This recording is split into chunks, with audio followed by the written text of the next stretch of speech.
में current equal. जी बताओ बेटा। Sir, live and neutral. Very good. तो ऑप्शन कौन सा होगा फिर? डी। ऑप्शन होगा डी। तो जब नॉर्मल वर्किंग होती है तो जितना करंट होता है लाइव में उतना ही करंट होता है न्यूट्रल में, तो उस हिसाब से हमारा आंसर आंसर डी हो जाएगा। आगे चलते हैं। 30 इस पे आ गया। The manufacturer the manufacturer of an electrical heater states that the only one heater must be connected to the main wire through any fuse. ठीक है? The manufacturer of an electric heater states that only one heater must be connected to the mains wiring through any fuse. The current in the circuit with only one heater is 9 ampere. The fuse rating is 10 ampere. The current in the circuit with only one heater is 9 ampere. Despite the warning. A second identical heater is added as shown when the switch is closed. The fuse is replaced with a 20 ampere fuse. What happens when the switch is closed? अच्छा मेरी बात सुने, अगर एक में current है 9 ampere तो volt तो सेम है ना? तो 9 इसका तो टोटल करंट कितना हो जाएगा इमा बेटा? 18 एम्पियर ना?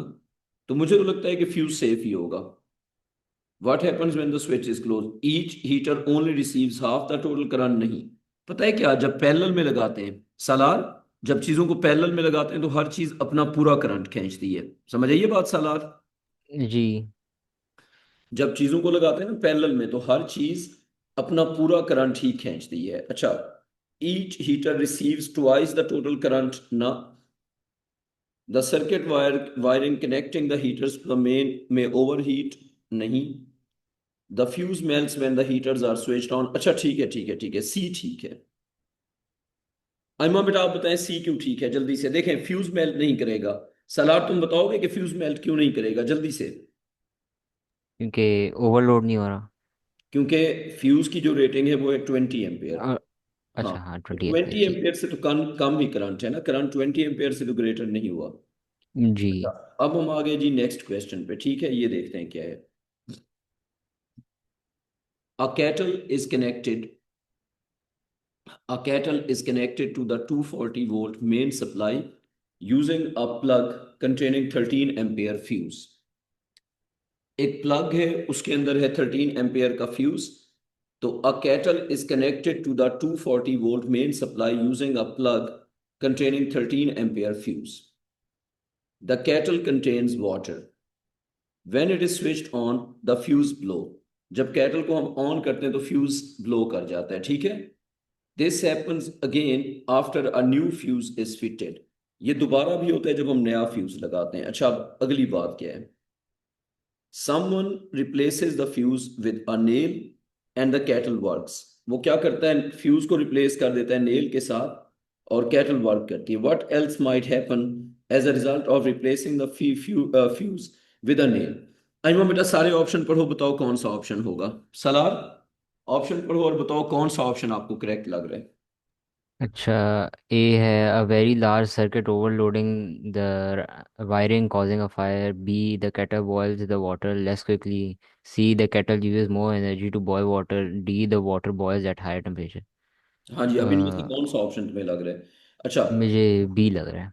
तुम्हें बी लग रहा है। अच्छा देखो, what else might happen as a result of replacing the fuse with a nail. अगर हम नेल से रिप्लेस करते हैं। A very large current overloads the wiring causing a fire. मेरा नहीं ख्याल। The kettle boils with water less quickly, ये भी बात नहीं है। द कैटल यूजेस फिर मोर सी। एनर्जी। अच्छा, आपको लग रहा है ज्यादा एनर्जी यूज होगी उसकी वजह।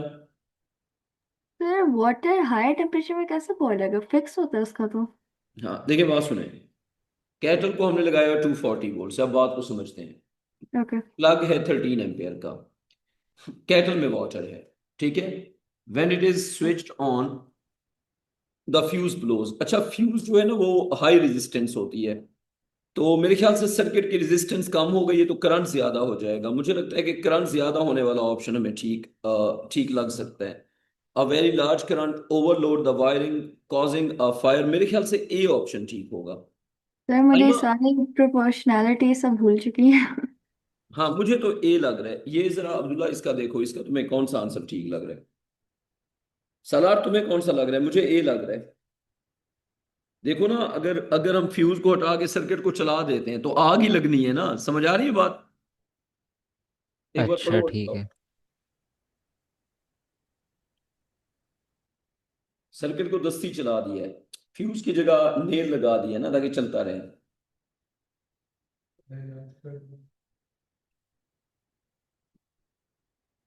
जहरी सी बात है, फ्यूज को जब हटा दिया है तो ओवर हीटिंग होगी ना। अच्छा, अब जरा क्वेश्चन इसका आंसर करो, क्वेश्चन नंबर 9 का। क्वेश्चन नंबर 9 का आंसर। सर सी। अच्छा, the headlamp circuit in a car includes a 7 ampere fuse. What is the purpose of the fuse? बेटा हेडलैम्प जो है उसके अंदर है 7 एम्पियर का फ्यूज। तो वो कह रहा है कि फ्यूज का पर्पस क्या है? It increases the resistance, it makes it easier for the current to flow, it protects the wiring from overheating, it reduces the voltage across the lamp. I will go with C. C. हाँ। अच्छा, next पे आ गए। 32। ये next question 10 करो जल्दी से।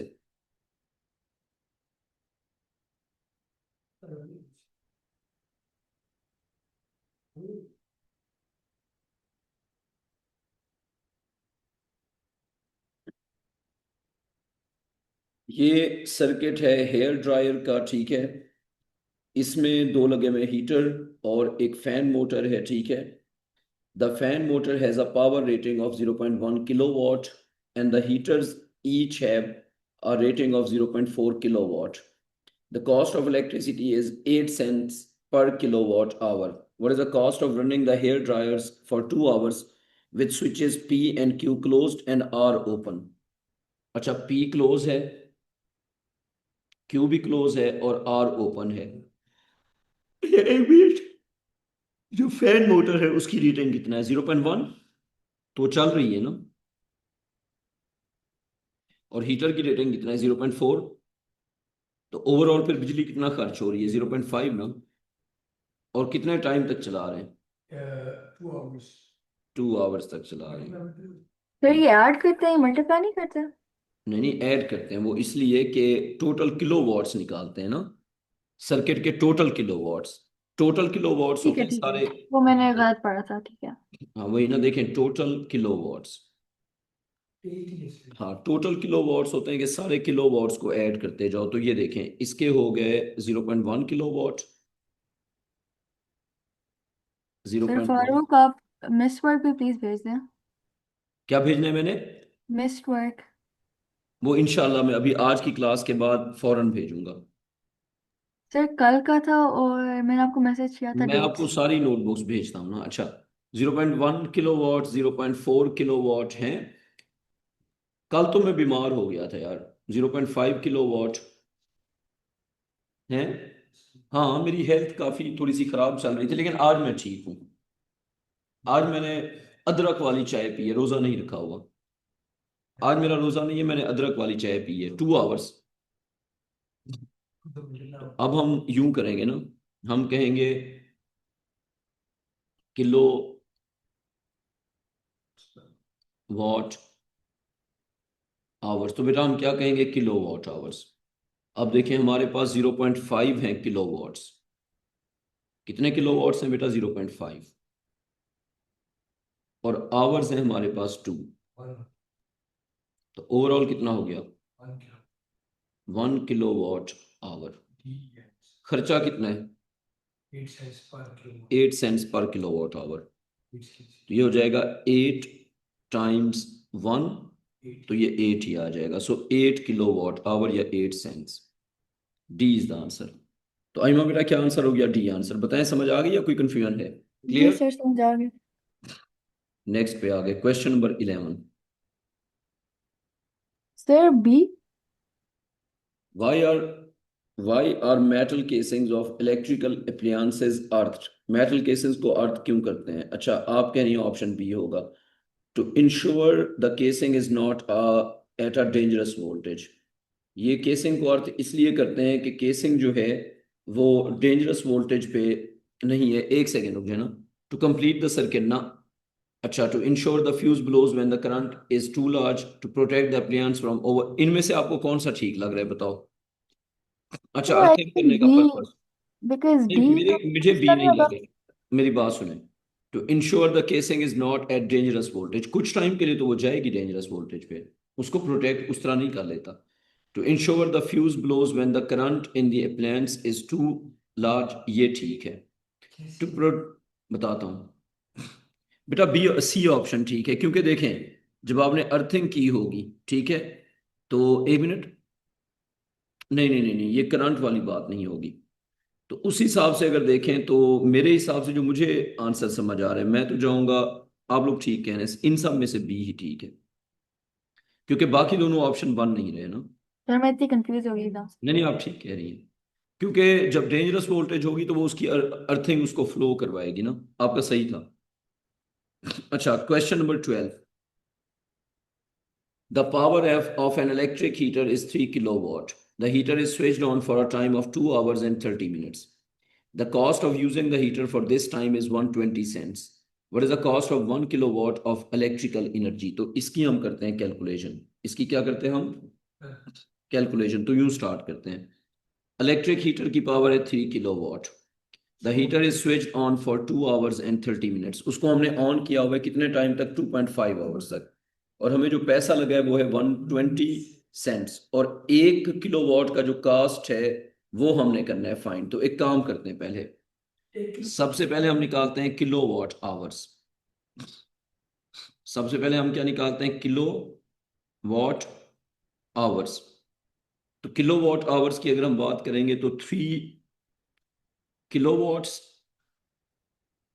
और फिर घंटे आंसर 7.5। 2.5 है, तो 7.5 क्या हो जाएगा? Kilowatt hours. 7.5 kilowatt hours. आगे समझिए बात। तो अब हमने एक का निकालना है कॉस्ट, तो 7.5 टाइम्स ऑफ एक्स इज 120, यही बात है ना।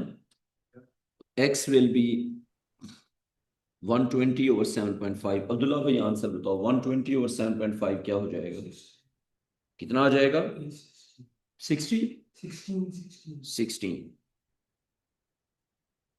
16 सेंट्स। ये हो गया। अच्छा, अब आगे चलते हैं। नेक्स्ट क्वेश्चन ये वाला। In a lighting circuit the switch is placed in the live wire, why is this? वो कह रहे हैं स्विच को लाइव वायर में क्यों लगाते हैं? A lamp in the circuit can be isolated from the supply. The fuse is in the neutral wire. The switch does not work in the neutral wire. Too much current flows in the earth wire। हाँ जी, कौन सा ठीक होगा बेटा बताओ। फिर I think ए। मैं तो ए के साथ ही जाऊंगा। हाँ जी, आप सही कह रही हैं बेटा, ताकि वो आइसोलेट हो जाए ना। अच्छा, अब 14 का आंसर आप लोग करो जरा।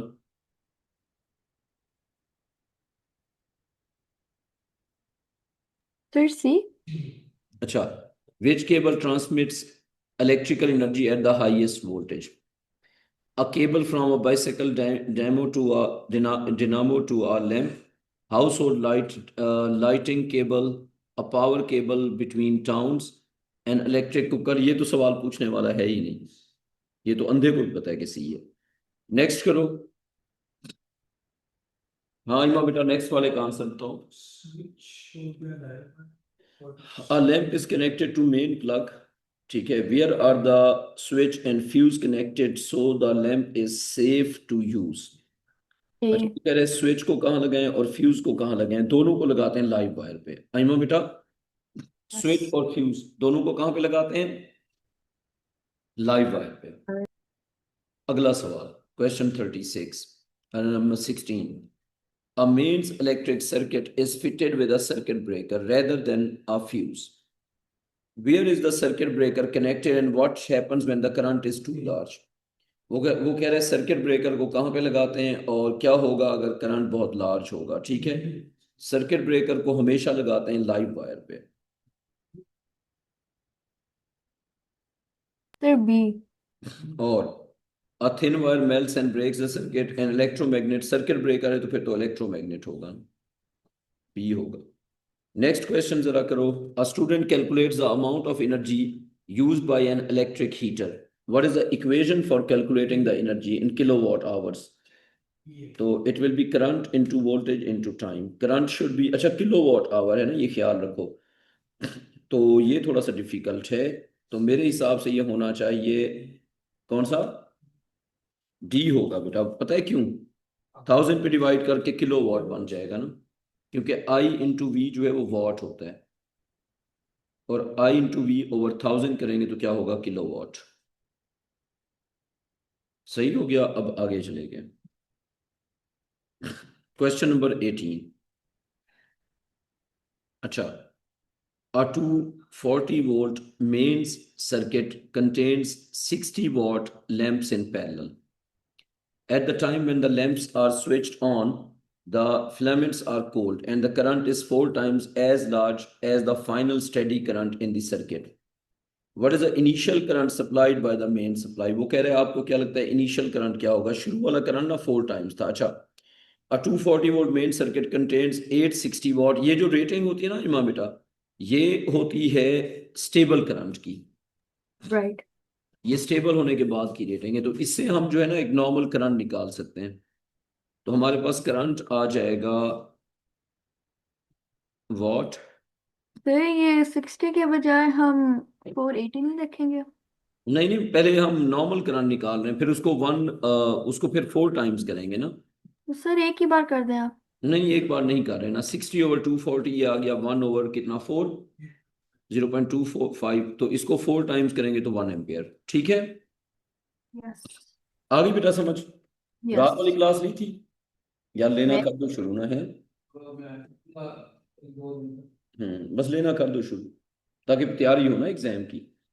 अच्छा, ये हमने सारा काम कर लिया। अब हम इलेक्ट्रिसिटी की निकालते हैं नेक्स्ट वर्कशीट। नहीं, टाइम तो अभी 10 मिनट पड़े हैं बेटा। अब हम नेक्स्ट वर्कशीट निकालते हैं, बस थोड़ा सा मुझे सिर्फ 5 सेकंड दो, मैं अगली वर्कशीट निकाल रहा हूँ। आइमा बेटा बस मैंने दूसरी वर्कशीट ग्रुप में भेजी हुई है, शायद देखो एक बार। मैंने प्रैक्टिकल इलेक्ट्रिसिटी की 2 वर्कशीट भेजी हुई है। दो भेजी थी। यस। मैं दूसरी अब निकालता हूँ। अच्छा, कल हम डीसी सर्किट के क्वेश्चंस करेंगे, वो मैं ग्रुप में आज ही भेज दूंगा। ओके जी। मेरे पास भी आपकी क्वेश्चन है, उनको अभी शेयर कर देते तो मुझे अभी सेंड करो तुम, बल्कि एक काम किया करो, एक दिन पहले सेंड कर दिया करो ताकि क्लास में मैं करवा दिया हैं। करूँ। क्योंकि वो डीसी से है। हाँ, तो तुम मुझे भेज दो तुम्हारा सवाल, मैं उस वर्कशीट के साथ ऐड कर दूंगा। कल हमने डीसी सर्किट ही करने हैं।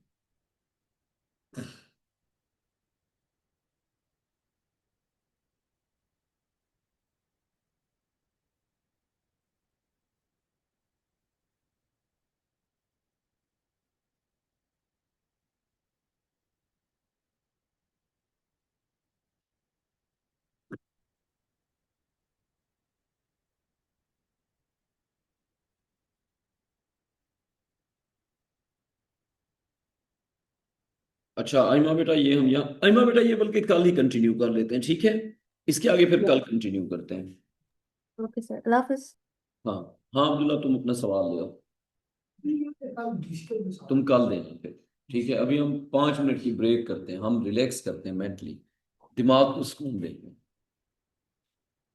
बस मेरे कल आप देख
बस ये फिर स्कूल का और हमारा चलता ही रहा है, आगे पीछे है। अच्छा, नहीं, सबसे जो मुश्किल सवाल है ना वो है स्टैंडिंग वेव और डिफ्रैक्शन ग्रेटिंग के, तो वो तुमने अभी तक नहीं किए होंगे। वो सारे करते हैं, सारे क्वेश्चन। अच्छा, से पास पूरी मैच की थी। सारे टेस्ट की मुश्किल है। थोड़े से खैर मुश्किल होते तो हैं। अच्छा बात सुनो, अभी हमने डिफ्रैक्शन ग्रेटिंग शुरू कर लिया था या नहीं किया था ये तो? 24 पे से। 24 पे थे।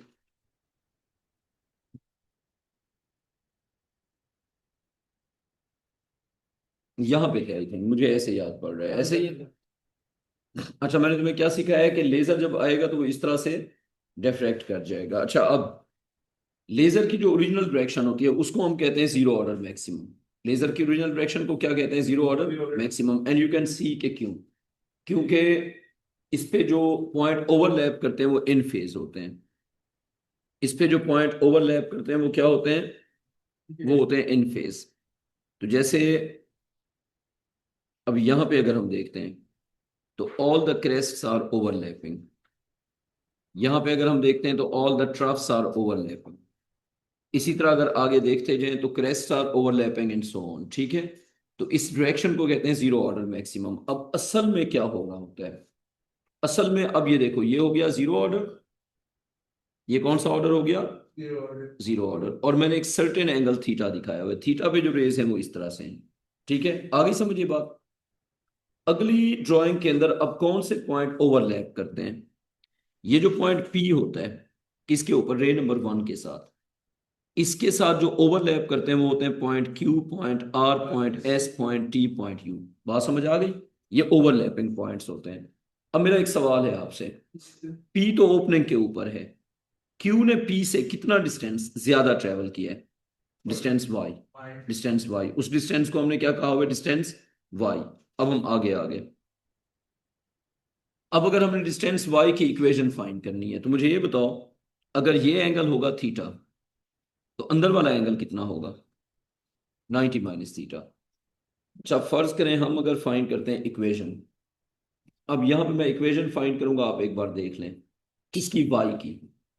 मैं आपसे पूछता हूं, आप मुझे बताते जाएं। अगर मैं इस ड्राइंग पे वाई लेबल करता हूं, जो एक्स्ट्रा डिस्टेंस ट्रेवल हुआ है, तो जो एक्स्ट्रा डिस्टेंस ट्रेवल हुआ है वाई, अगर वो हम लेबल करते हैं तो वो ये हो गया। यस और नो? हमने ये वाई फाइंड करना है। ये थीटा है, ये 90 माइनस थीटा है, ऐसे ही है ना? तो अगर मैं, अब मुझे शुरू से दोबारा शुरू करना पड़ेगा यार, तुम लोग लेट ना किया करो ना, तो 2 मिनट में आगे चला जाता है बंदा।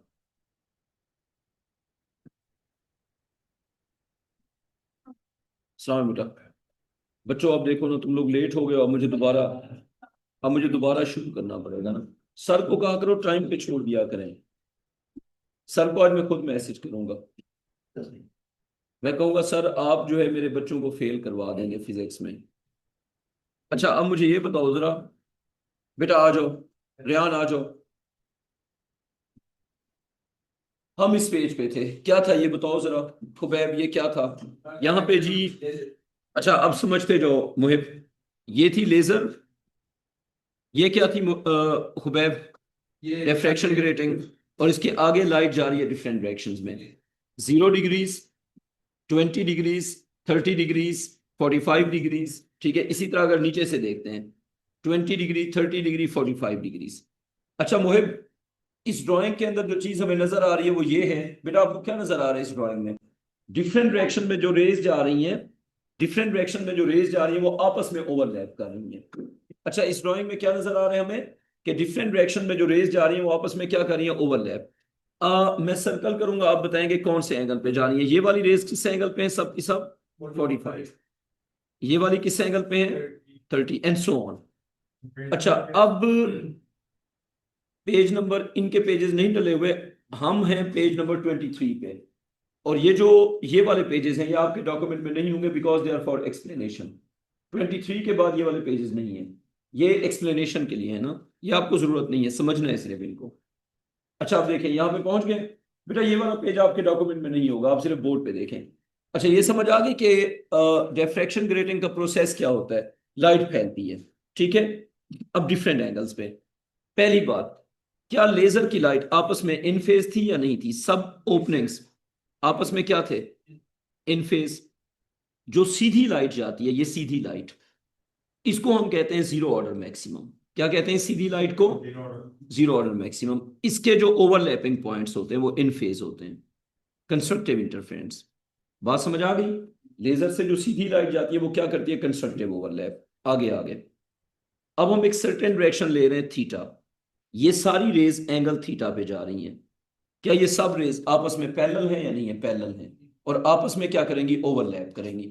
लेकिन इस पॉइंट के साथ, फर्ज करें इस पॉइंट को मैं पॉइंट पी कह देता हूं, इस पॉइंट पी के साथ कौन से पॉइंट ओवरलैप करेंगे? बाकी रेज के ऊपर जो पॉइंट, अगर हम एक परपेंडिकुलर लाइन बनाते हैं, ये बात समझ लो, लेजर की रेज के ऊपर अगर हम बनाते हैं एक परपेंडिकुलर लाइन, तो उसके ऊपर जो पॉइंट्स आते हैं, जैसे अगर मैं ये कह दूं कि this is point Q, this is point R, this is S, this is T and this is U, तो पी के साथ कौन ओवरलैप करेगा? पी के साथ ओवरलैप करेगा क्यू, आर, एस, टी और यू। समझ आ गई बात? अब अगर ये सारे क्रेस्ट होंगे तो कंस्ट्रक्टिव इंटरफेरेंस, अगर ये सारे ट्रफ होंगे तो भी कंस्ट्रक्टिव इंटरफेरेंस। लेकिन अगर ये क्रेस्ट और ट्रफ ऑल्टरनेट किए तो फिर कौन सी इंटरफेरेंस होगी? डिस्ट्रक्टिव। अब नीचे वाली ड्राइंग पे ये पॉइंट हाईलाइट किया मैं। मेरा एक क्वेश्चन है आपसे, मुझे बताएं क्या पी की वही स्टेट होगी जो ओपनिंग की स्टेट है? जैसे ओपनिंग अगर क्रेस्ट के ऊपर है तो पी क्या होगा, ये आपने बताना है मुझे। फर्ज करें अगर ओपनिंग है क्रेस्ट, तो फिर पी क्या होगा? क्रेस्ट। क्यू क्या होगा? क्यू जो है वो क्रेस्ट से कितना डिस्टेंस आ गया, उसको हम कहते हैं पाथ डिफरेंस। अच्छा, ये ड्राइंग आपने अच्छी तरह देखनी है, देखें क्यू ने पी से कितना ज्यादा डिस्टेंस ट्रेवल किया? वाई। फर्ज करें अगर हम सारी ओपनिंग्स को क्रेस्ट समझ लेते हैं, क्या समझ लेते हैं सारी ओपनिंग्स को? क्रेस्ट। ये देखें, यहां पे क्रेस्ट, यहां पे क्रेस्ट, यहां पे क्रेस्ट, यहां पे क्रेस्ट, ये भी क्रेस्ट। अब क्यू क्या होगा? वो डिपेंड करेगा वाई के ऊपर। मैं वाई की बताऊंगा वैल्यू, आप क्यू की स्टेट बताएंगे। अच्छा, पहला सवाल, ओपनिंग्स के ऊपर क्रेस्ट हो गया, सब ओपनिंग्स के ऊपर क्या हो गया? क्रेस्ट। फर्ज करें डिस्टेंस वाई है लेमडा बाई टू। कितना डिस्टेंस है? Lambda by two. तो क्यू क्या होगा? ट्रफ होगा। डिस्ट्रक्टिव या कंस्ट्रक्टिव? डिस्ट्रक्टिव। फर्ज करें डिस्टेंस वाई था लेमडा, क्यू क्या होगा फिर? क्रेस्ट होगा। डिस्टेंस वाई था, वाई समझ आ रहा है कौन सा डिस्टेंस है? वो वाला डिस्टेंस वाई था 3 लैम्डा बाई 2, बताओ क्या होगा? Trough.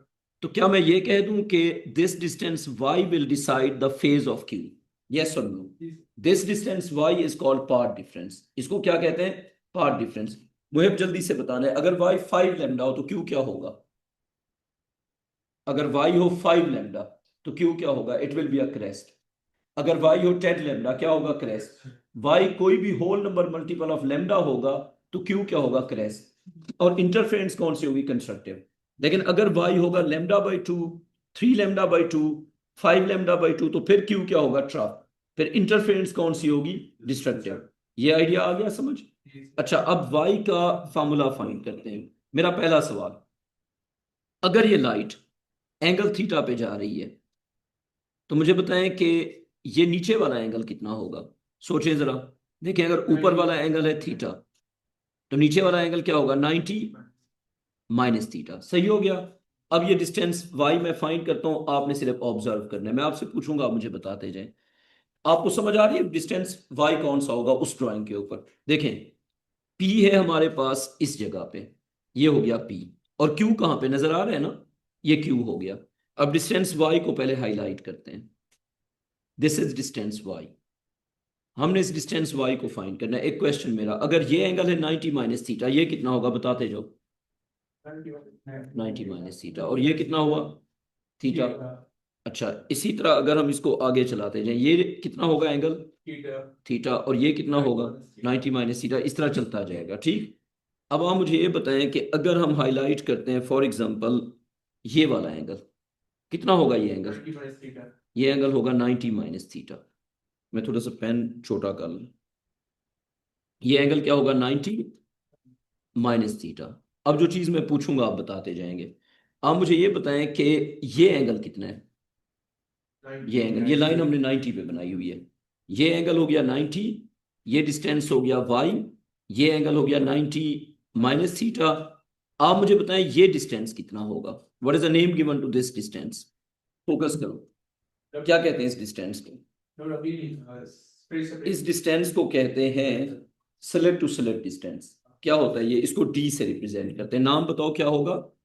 D is slit separation, D is slit separation.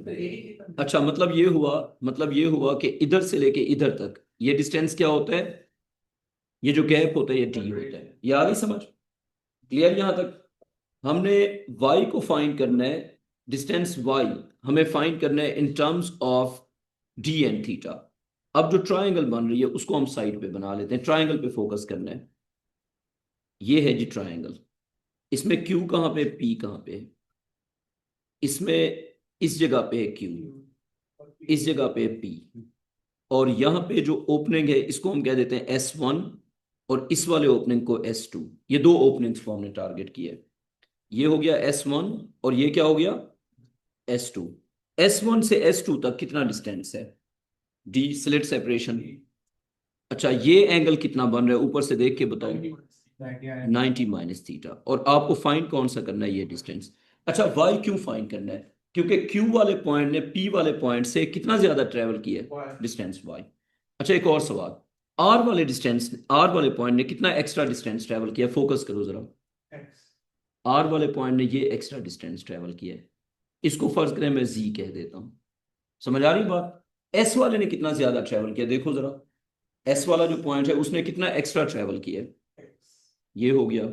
ठीक है, इसको भी कोई नाम दे देते हैं, इसको हम कह देते हैं, फर्ज करें ए कह देते हैं, बी कह देते हैं, कुछ भी कह देते हैं। अच्छा, टी वाले पॉइंट ने कितना एक्स्ट्रा ट्रेवल किया है, देखो जरा, टी वाले पॉइंट ने ये, इसको हम सी कह देते हैं। अच्छा, यू वाले पॉइंट ने कितना एक्स्ट्रा ट्रेवल किया है, सारी बात छोड़ो, ये एक्स्ट्रा डिस्टेंसेस आपको समझ आ रहे हैं, ये मैंने हाईलाइट कर दिया। अच्छा, अब y का हम फाइंड करते हैं फार्मूला, ये एंगल हो गया 90। अब मैं आपसे पूछता हूं, आप मुझे बताएं कॉस ऑफ 90 माइनस थीटा किसके इक्वल होगा, ये आपने खुद बताया। ट्रायंगल को देखो जरा, नहीं नहीं, इस ट्रायंगल में क्या होगा, फर्ज करें मैं इस एंगल का कॉस ले रहा हूं, किस एंगल का, इस एंगल का मैंने लिया कॉस ऑफ 90 माइनस थीटा। आप बताएं ट्रायंगल में रिलेशन क्या बनेगा, y की फॉर्म में, d की फॉर्म में, खुद देखो। 90 के अपोजिट कौन सी साइड होगी, ये 90 है ना, 90 के अपोजिट होता है h, एंगल और 90 के बीच में क्या होता है, बेस। तो इस राइट ट्रायंगल में कॉस ऑफ 90 माइनस थीटा होगा y ओवर d। एक बार ये सोच लो, ये दोबारा भी एक बार देख लो, देखो अगर हम इस राइट ट्रायंगल को करते हैं टारगेट, तो इस राइट ट्रायंगल में 90 के अपोजिट कौन सी साइड है, 90 के अपोजिट साइड है डी, उसको क्या कहेंगे, एच हो गया। अच्छा, 90 और एंगल के दरमियान में कौन सी साइड है, ये, इसको क्या कहेंगे, बेस। कॉज ऑफ थीटा क्या होता है, curly brown hair, curly brown, यही याद किया ना। तो कॉज ऑफ थीटा क्या बन जाएगा, वाई ओवर डी, तो वाई बन जाएगा डी कॉस 90 माइनस थीटा। ठीक है, समझ आ गई तो अच्छी बात है, नहीं आई तो याद रख लो। अब मुझे बताएं कॉज ऑफ 90 माइनस थीटा किसके इक्वल होता है, और ये याद भी रखना है, कॉज ऑफ 90 माइनस थीटा होता है साइन थीटा, y इक्वल आ गया डी साइन थीटा के। अच्छा, अब इसमें d क्या है और थीटा क्या है, d है स्लिट सेपरेशन और थीटा है जिस एंगल पे लाइट जा रही है। अब जरा उस ड्राइंग पे देखो, इस ड्राइंग पे आपने फोकस करना है। एक्चुअली ये होता है कि इसका जो एक्स्ट्रा डिस्टेंस होता है, इसका ये एक्स्ट्रा डिस्टेंस होता है डी साइन थीटा। कितना होता है एक्स्ट्रा, डी साइन थीटा। आगे वाले का होता है 2d साइन थीटा।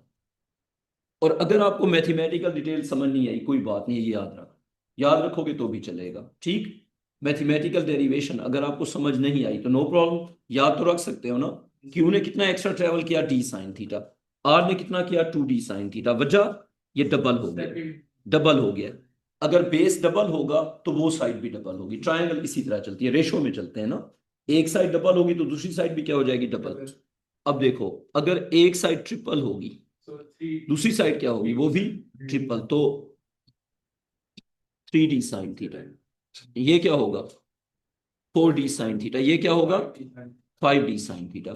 अब हम इसको करते हैं समराइज। एक्चुअली ये होता है, ये लाइट जा रही है एक सर्टेन एंगल थीटा पे। अब यहां पे मैं आपको बताता हूं, एक बार सारी बात समझ लो। मेरा पहला सवाल, मुझे बताएं ये डिस्टेंस किसके इक्वल होगा, जल्दी जल्दी बताओ। डी के, ये डिस्टेंस, और डी को कहते क्या है, स्लिट सेपरेशन। अच्छा अगला सवाल, ये जो सीधी रेस जा रही है इनका क्या नाम होता है? ये सीधी रेस, बेटा सीधी रेस का नाम, सीधी रेस, इसको क्या कहेंगे? Zero order. ये आपके डॉक्यूमेंट में नहीं है, ये समझाने के लिए था। इसको कहेंगे जीरो ऑर्डर मैक्सिमम। ठीक हो गया। अब आते हैं अगली बात में, मैं आपसे सवाल पूछता हूं जिसको आपने रिप्लाई करना है, आपने देखना है केयरफुली। मुझे ये बताएं, ये जो मैं इन रेज को अगर इस तरह लेबल कर दूं, ए बी सी डी ई और एफ, ये रेज क्या हो गई? ए बी सी डी ई और एफ।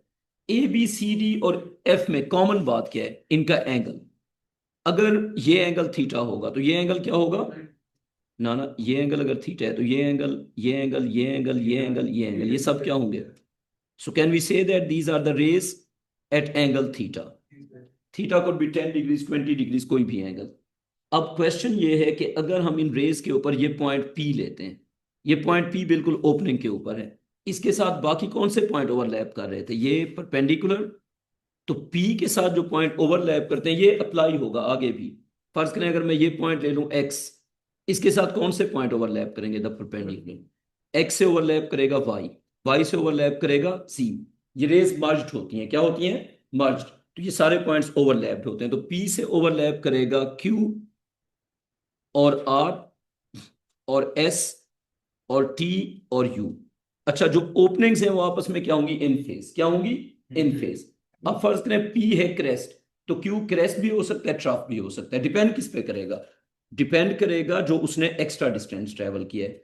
क्योंकि अगर हम ओपनिंग के स्टार्ट में देखते हैं, अगर यहाँ पे क्रेस्ट होगा तो यहाँ पे भी क्रेस्ट, यहाँ पे भी क्रेस्ट, यहाँ पे भी क्रेस्ट, यहाँ पे भी क्रेस्ट, यहाँ पे भी क्रेस्ट।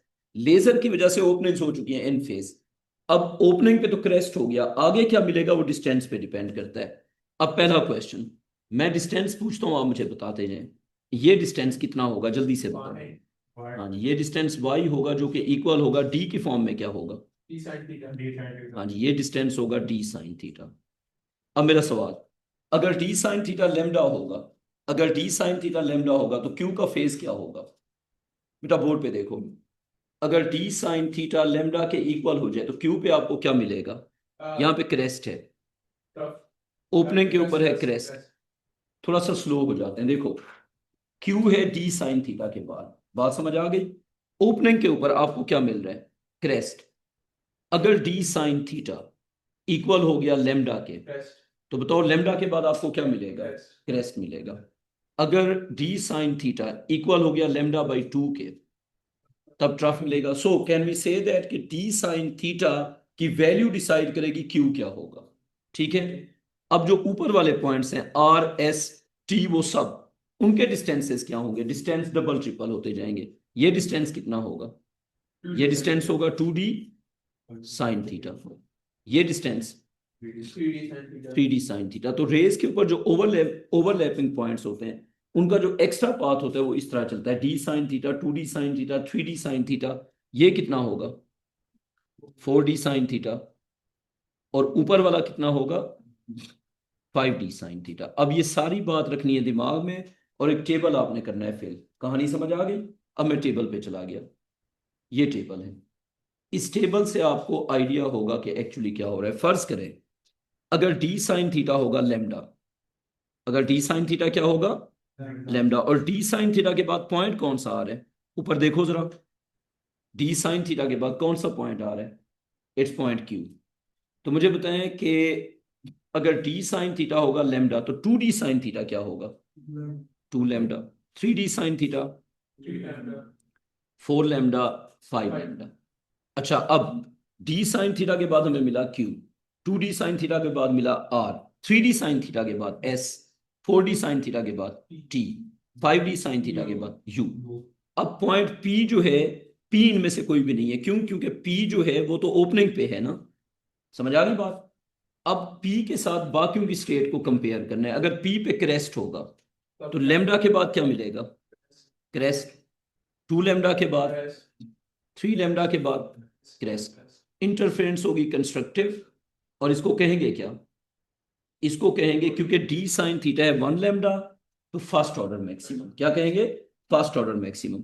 अगर D sine theta lambda by 2 हो गया तो बताएं 2 डी साइन थीटा क्या होगा, 2 टाइम्स ना बेटा 2 डी साइन थीटा, रुक जाओ ना, थोड़े स्लो हो जाओ बेटा, 2 डी साइन थीटा होगा 2 टाइम्स लैम्डा बाई 2 ना, तो लैम्डा हो जाएगा, समझ लो इस बात। अगर डी साइन थीटा होगा लैम्डा बाई 2, तो जो अगला डिस्टेंस होगा वो क्या हो जाएगा, लैम्डा। 3 डी साइन थीटा क्या होगा, 3 lambda by 2, 4 D sine theta, आगे समझ, यानी कि एक चलेगा लैम्डा बाई 2 वाले टेबल में, लैम्डा बाई 2 और लैम्डा, लैम्डा बाई 2 और लैम्डा। अच्छा 5 D sine theta, 5 lambda by 2। अच्छा हर एक डिस्टेंस के बाद जो पॉइंट आ रहे हैं वो भी लिखा हुआ है, पी पे हमेशा क्रेस्ट होगा, बताओ क्यों, क्योंकि पी जो है वो तो डिस्टेंस ट्रेवल कर ही नहीं रहा ना, पी तो ओपनिंग के ऊपर है। अच्छा अब इस केस में क्यू क्या होगा, क्रेस्ट या ट्रफ, ट्रफ। आर क्या होगा, आर होगा क्रेस्ट, एस क्या होगा, एस होगा ट्रफ, और टी क्या होगा, क्रेस्ट। कंस्ट्रक्टिव या डिस्ट्रक्टिव, अच्छा क्यों डिस्ट्रक्टिव, बेटा बात को समझ लो ना, देखो क्रेस्ट, फिर ट्रफ, फिर क्रेस्ट, फिर ट्रफ, फिर क्रेस्ट। इसका मतलब है जब डी साइन थीटा इक्वल होगा लैम्डा बाई 2 के, तो इंटरफेरेंस कौन सी होगी, डिस्ट्रक्टिव, और उस डिस्ट्रक्टिव इंटरफेरेंस को कहते हैं फर्स्ट ऑर्डर मिनिमम। सही हो गया। So can we say that it's all about d sine theta. जब डी साइन थीटा होगा 2 लैम्डा तो सेकेंड ऑर्डर मैक्सिमम। अच्छा एक बात, जब डी साइन थीटा होगा 2 lambda, 2 D sine theta 4 lambda, 3 D sine theta 6 lambda, तो 2 लैम्डा 4 लैम्डा 6 लैम्डा 8 लैम्डा चलता जाएगा। 3 lambda by 2, 3 lambda by 2, 6 lambda by 2, 6 lambda by 2 whole lambda हो जाएगा। तो यही वाला सीक्वेंस आगे भी चलेगा। कहानी समझ आ गई। तो किसी एंगल पे, अच्छा और डी साइन थीटा की वैल्यू डिपेंड किस पे करेगी, डी चेंज होगा या नहीं होगा, क्विक आंसर, डी चेंज होगा या नहीं होगा, नहीं होगा, क्यों नहीं, क्योंकि ग्रेटर। क्या चेंज होगा, थीटा चेंज होगा। So at different angles you will get different values. ठीक है, अब आप नोट्स पे आ जाएं वापस, ये समझाने के लिए था पेज 24।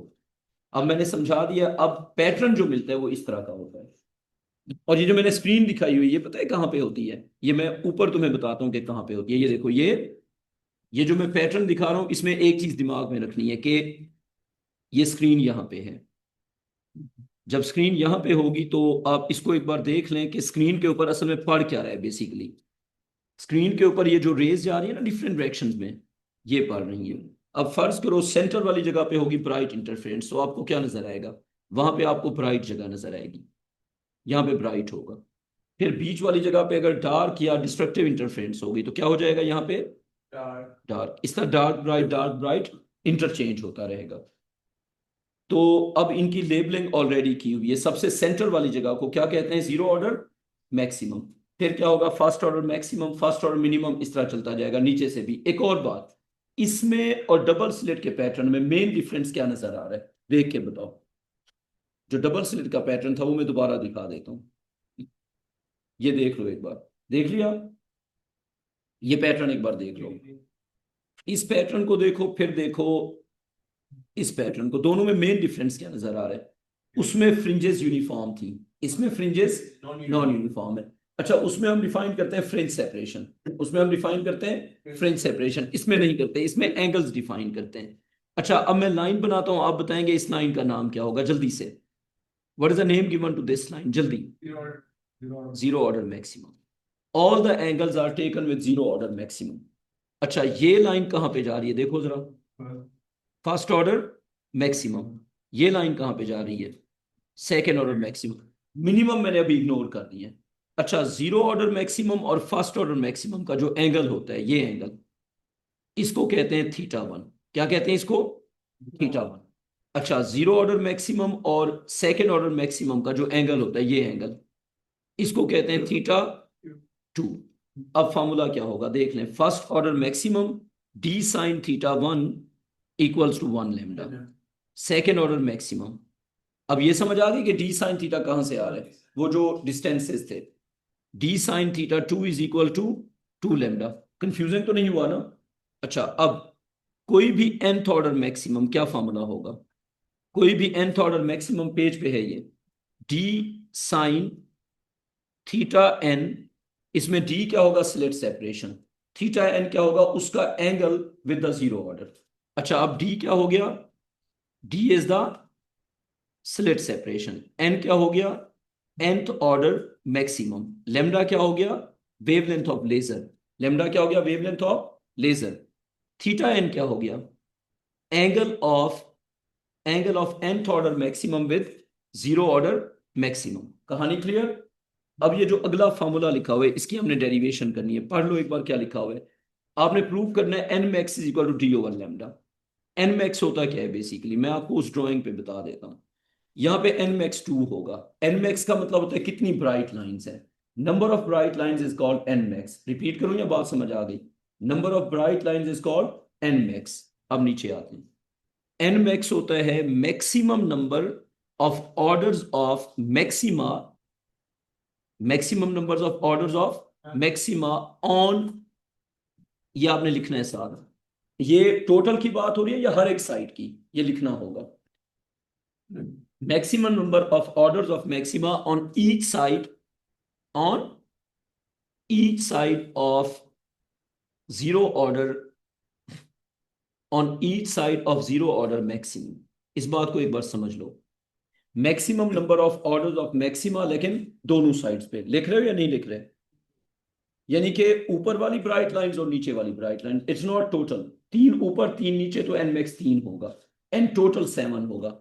एन टोटल होता है कि ओवरऑल कितनी है, एन मैक्स होता है कि एक साइड पे कितनी है, तो हम किसकी बात करें, एक साइड की। अच्छा, डी है स्लिट सेपरेशन, लेमडा है वेवलेंथ। मेरा आपसे एक क्वेश्चन, मुझे बताएं कि इस पूरी कहानी में मैक्सिमम एंगल कितना हो सकता है, इस पूरी कहानी में मैक्सिमम एंगल हो सकता है इस रीजन में 90 हो सकता है। तो पहला काम ये करो कि थीटा की मैक्सिमम वैल्यू लिख दो, कितना हो सकती है, लिखो theta maximum limit can be 90। इसका मतलब ये हुआ कि एंगल 90 से बड़ा नहीं हो सकता। रिपीट करूं या समझ आ गई, एंगल 90 से बड़ा नहीं हो सकता। एक और बात, 90 पे जो ऑर्डर होगा वो सबसे बड़ा ऑर्डर होगा या नहीं होगा।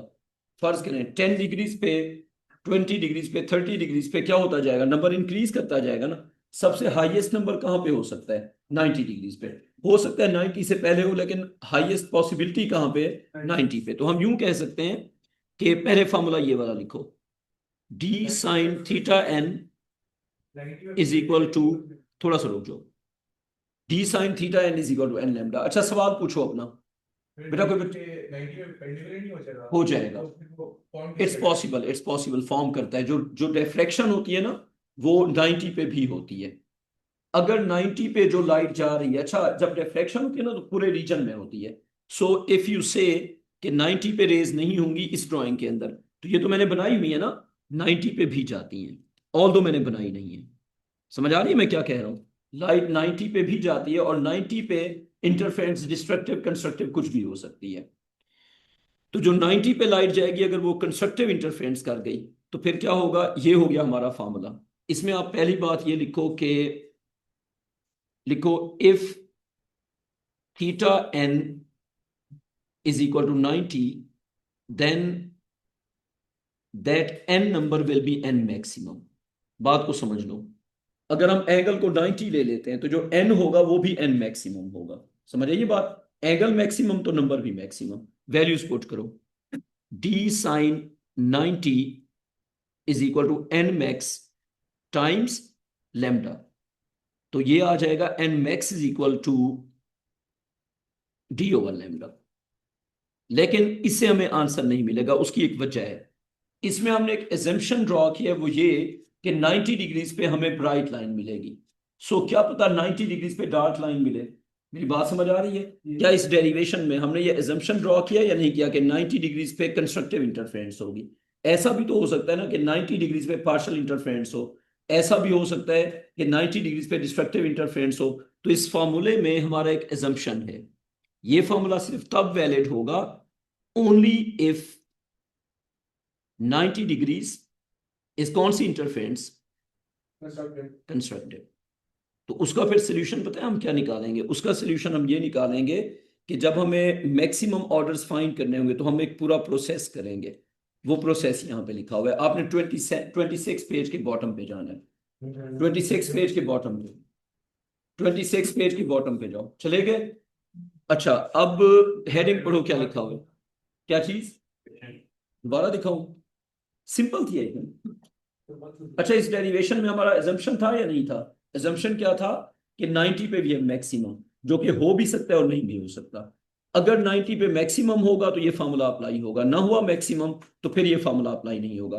तब भी ये जो मेथड लिखा हुआ है ये अप्लाई होगा। अच्छा, 26 पेज के बॉटम पे क्या लिखा हुआ है, steps to find n maximum. मेरा एक सवाल, n maximum total bright lines हैं या एक साइड वाली ब्राइट लाइंस हैं? नहीं बेटा, एन मैक्स जो है इट्स ऑन वन साइड, तो नीचे लिख भी दो bright lines on one side. ये एन मैक्स क्या है बेटा, ब्राइट लाइंस ओवरऑल या वन साइड? वन साइड, ये लिखना है on one side. Constructive interference कितने बार होगी ऑन वन साइड? स्टेप्स देख लो, आपने डी ओवर लेमडा फाइंड करना है लेकिन डी ओवर लेमडा को एन मैक्स नहीं कहना। आपने क्या फाइंड करना है, डी ओवर लेमडा, लेकिन डी ओवर लेमडा को एन मैक्स नहीं कहना। या तो डी ओवर लेमडा होगा इंटीजर, अगर तो डी ओवर लेमडा इंटीजर हुआ तो इसका मतलब है कि 90 पे कंस्ट्रक्टिव इंटरफेरेंस थी, तो आपका n max d over lambda ही हो जाएगा।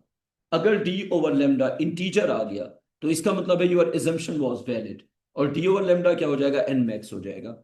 अगर डी ओवर लेमडा इंटीजर ना हुआ तो इसका मतलब है कि 90 पे कंस्ट्रक्टिव इंटरफेरेंस नहीं है। फिर आप क्या करेंगे, फिर आप अपने आंसर को राउंड ऑफ करेंगे। जैसे अगर डी ओवर लेमडा आ जाता है 3.2 तो आप उसको राउंड ऑफ कर देंगे 3 के ऊपर, ये लिखते जाओ इस तरह। अगर डी ओवर लेमडा आ जाता है फर्ज करें 3.4 तो उसको राउंड ऑफ करोगे किसके ऊपर, 3 के ऊपर। अगर डी ओवर लेमडा आ जाता है 3.7 राउंड ऑफ करोगे 3 के ऊपर, क्योंकि ये मैथ्स वाली राउंडिंग ऑफ नहीं है, क्योंकि 3 बन चुके हैं, चौथा नहीं बना। समझ आ गई बात? अगर डी ओवर लेमडा आ गया 3.7 तो क्या मतलब उसका, कि 3 ब्राइट लाइंस मिल चुकी हैं।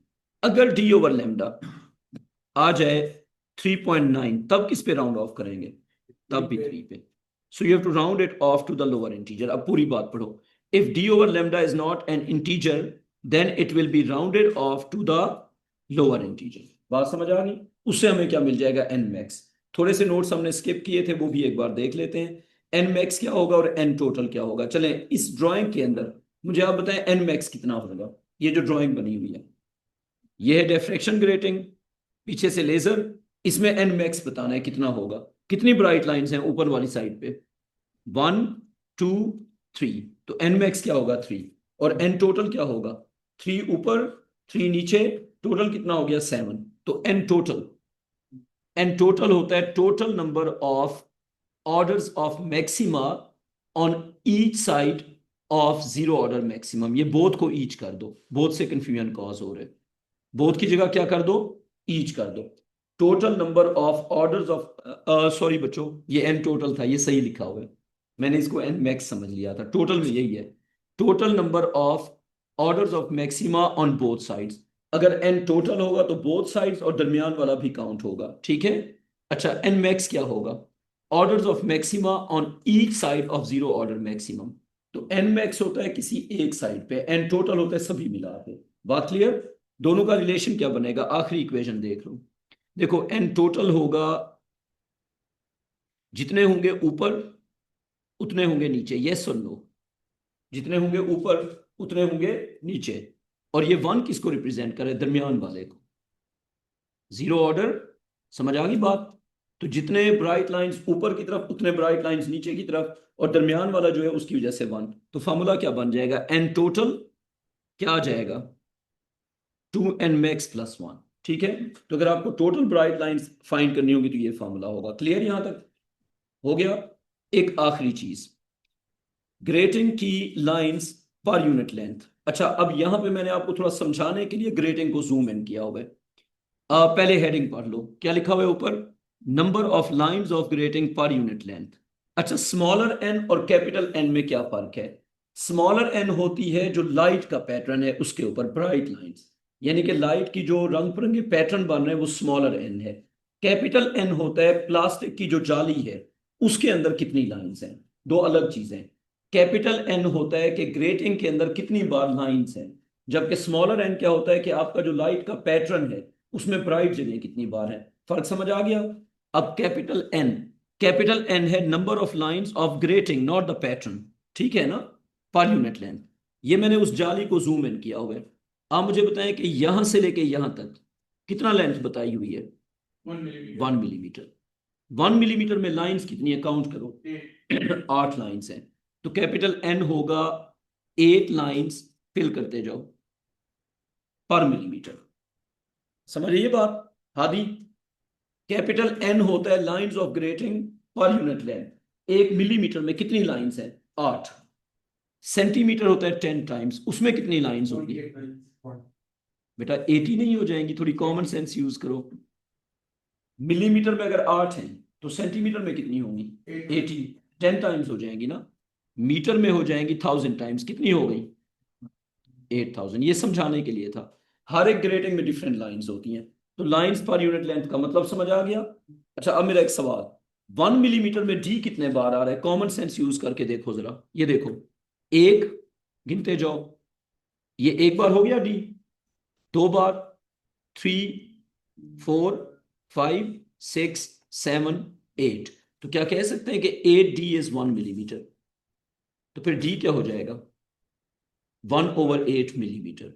इसको इससे लिंक करो, इन दोनों को आपस में लिंक करो, क्या बन गया? अगर हम एन को रेसिप्रोकल करते हैं तो डी मिलता है, लेकिन एन का जो यूनिट होगा डी का भी वही यूनिट होगा। आसान जबान में अगर मैं ये इस तरह से ना भी समझाऊं तो आपने एक चीज देखनी है, अगर हम स्लिट सेपरेशन को लिखते हैं मिलीमीटर में, तो मुझे बताएं कि कैपिटल एन मिलीमीटर में कितना है?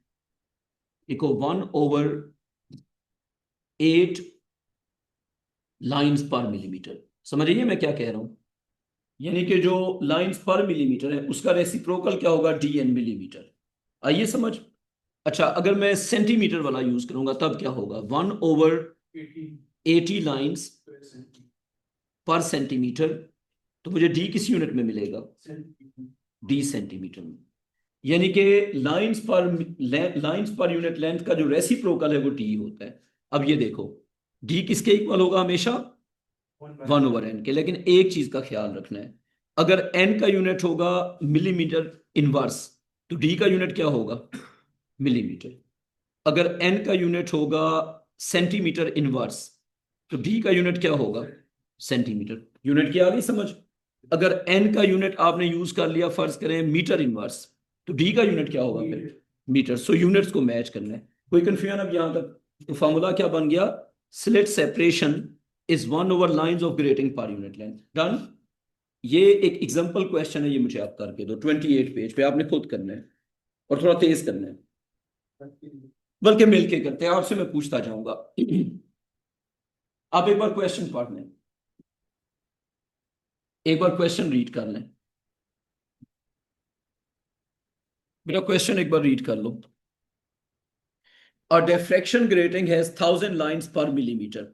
Find slit separation, angle of first order maximum with zero order maximum. Paper में इस तरह के क्वेश्चन होते हैं। अच्छा, पहला काम लिखें कैपिटल एन। कैपिटल एन होता है number of lines of grating पर मिलीमीटर या पर यूनिट लेंथ। 1000 लाइंस पर मिलीमीटर। ये बात आ गई समझ? ये हो गया कैपिटल एन। अच्छा, अब डी एन मिलीमीटर्स। लाजमी है कि मिलीमीटर में फाइंड करें या किसी भी यूनिट में कर सकते हैं? किसी भी यूनिट में कर सकते हैं, लेकिन क्योंकि यहां पे मिलीमीटर है, ठीक है, तो अगर लाइंस पर मिलीमीटर होगा तो डी भी मिलीमीटर में मिलेगा, इसमें कंफ्यूज नहीं होना। तो क्या आ जाएगा? 1/1000। क्या हो जाएगा? 1/1000। तो ये बन जाएगा 10⁻³ मिलीमीटर। यहां तक कोई कंफ्यूजन? अगर मैं आपसे पूछूं कि इसको मीटर में लिखो, तब आप क्या लिखोगे? मिलीमीटर को डिवाइड करना पड़ता है 1000 पे, तो क्या बन जाएगा? 10⁻⁻6 मीटर। आ गई यहां तक समझ बच्चों? Second part, angle of first order maximum with zero order maximum. Light की वेवलेंथ गिवन है या नहीं गिवन? उसके बगैर नहीं हो सकता, वेवलेंथ बतानी पड़ेगी ना। लिख लो लेमडा इज इक्वल टू 400। मेरा ख्याल है कि वेवलेंथ नहीं गिवन, ऐसे ही है ना, तो वेवलेंथ 400 नैनोमीटर यूज कर लो। क्या आ गया आंसर? लिखो डी साइन थीटा कौन सा ऑर्डर है, फर्स्ट ऑर्डर ना, थीटा 1 इज 1 लैम्डा। बताओ डी की जगह पे क्या आ जाएगा, 10⁻⁻6। आप ऐसे यूनिट में चलेंगे, मीटर्स में चलेंगे, डी की जगह आ जाएगा 10⁻⁻6 मीटर।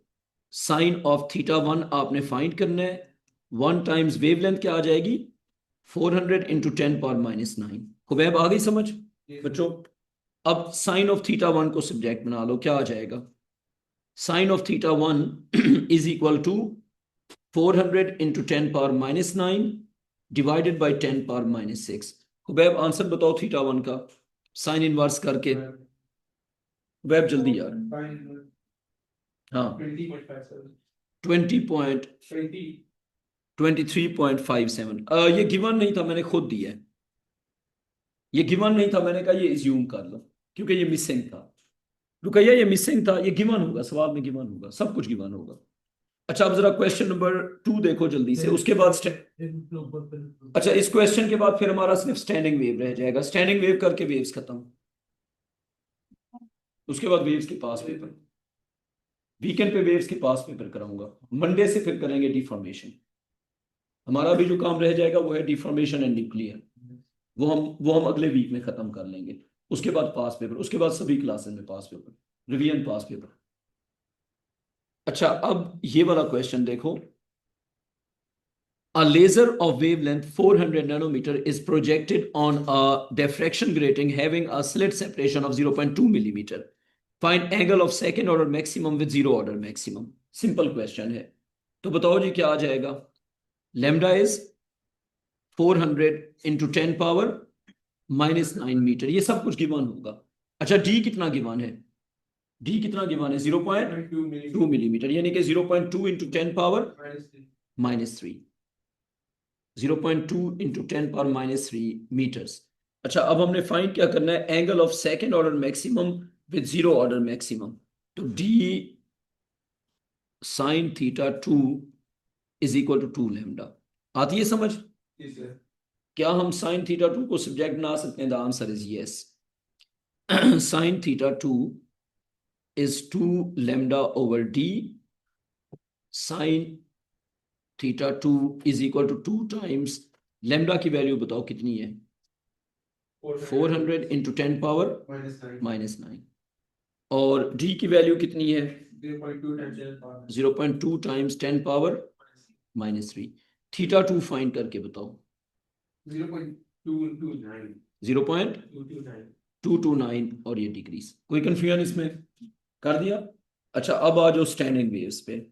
स्टैंडिंग वेव्स हम शुरू कर लेते हैं क्योंकि टाइम वैसे ही क्लास का कम होता है, यानी टाइम है यार, ये मसला रमजान शरीफ में टाइम यूं भाग के जाता है। ठीक है अब छुट्टी कर लेते हैं। अच्छा रात वाली क्लास लेना शुरू कर दो, उसमें मैं सिर्फ पास पेपर करा रहा हूँ, उस क्लास में अब वेव्स के पास पेपर शुरू करेंगे। 10 बजे जो क्लास ले रहे हैं वो लिया करो, उसमें हम पास पेपर कर लें, टीचर के साथ पास पेपर करोगे काम आसान हो जाएगा। हाँ